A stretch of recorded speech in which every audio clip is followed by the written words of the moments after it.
So, greetings from Portugal. My name is Matos, and I will be presenting this communication that I made up with my colleague Ricardo Gonçalves. We come from Portugal. And the title of our communication is: Should motor coordination tests require the use of both body size limbs or only the preferred one? Well, our main goal with this communication is to reflect on the rationale of requesting the performance of the limbs of both sides of the body or only of the preferred one in motor tests for coordination determination.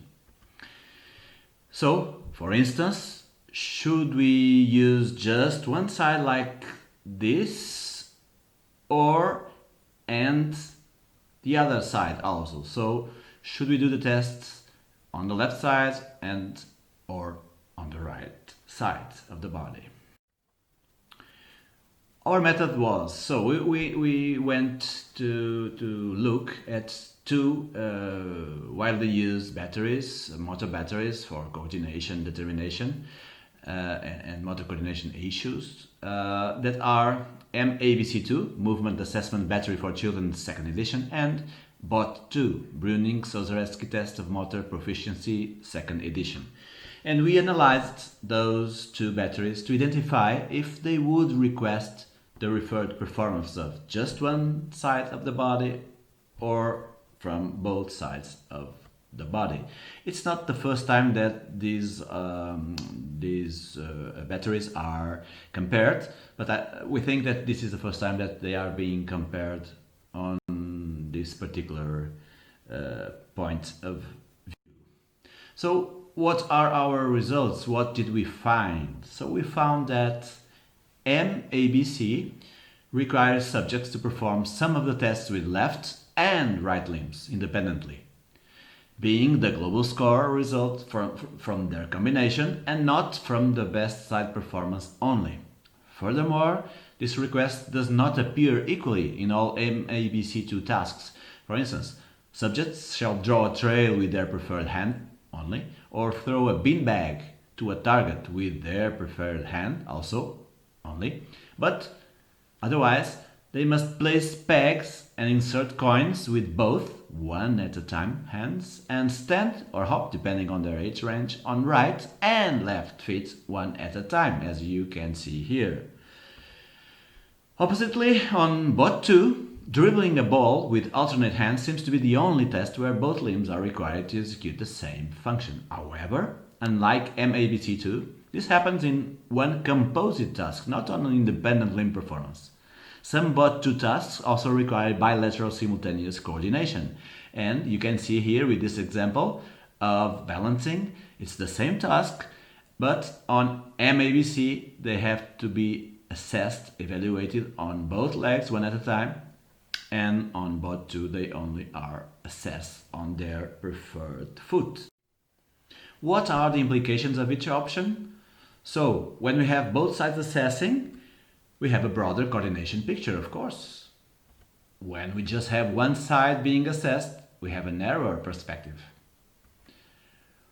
However, when both sides are assessed, we may say that people, children, are forced to use a body side limb that normally is not used for that or for a similar task.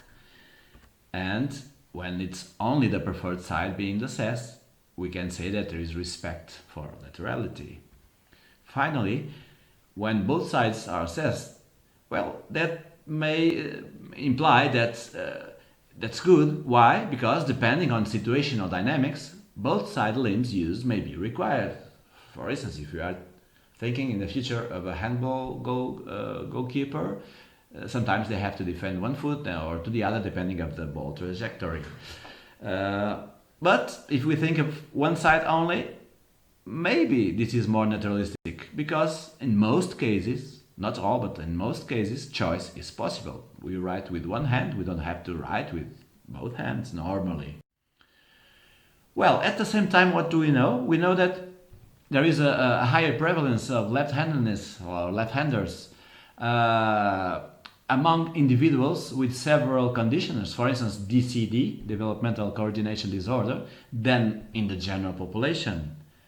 And we also know that previous studies have shown that motor asymmetries are more reduced in left-handers. So this combination may lead us to think that right-handers may be better coordinated, but lefties are less asymmetric, and which of them have better coordination or a coordination advantage? If only preferred side limb performance is assessed, right-handers in general may be in advantage. If both side limbs are assessed, lefties in general may at least reduce disadvantage. So, in conclusion, we may say that it seems not to be clear the rationale underlying the option for both or preferred only body side limbs on motor coordination assessment. As we saw, MABC2 sometimes uses both sides and on other tasks uses only the preferred side.